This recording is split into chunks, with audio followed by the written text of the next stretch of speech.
Welcome to Tenor Tech, where I solve the problems you didn't even know you had. You're already sitting in the car. Mount the device and open your GPS app now.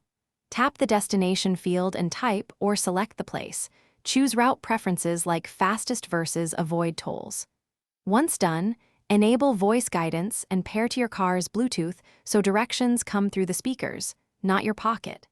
Make sure location services and necessary permissions are on. That ensures real-time position updates and lane guidance without interruptions as you begin to drive.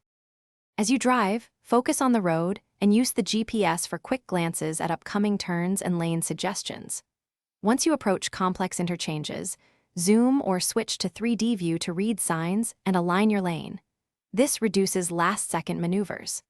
Make use of live traffic updates so the app can reroute you around slowdowns, allow automatic reroutes for minimal distraction, or confirm a manual change if you prefer a specific road. Keep voice prompts audible for timely actions.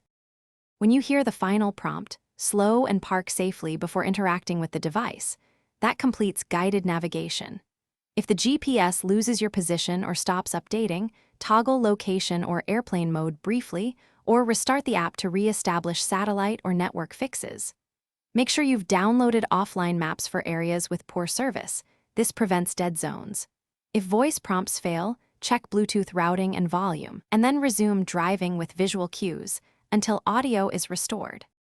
Thanks for watching. Subscribe to keep your life in tune.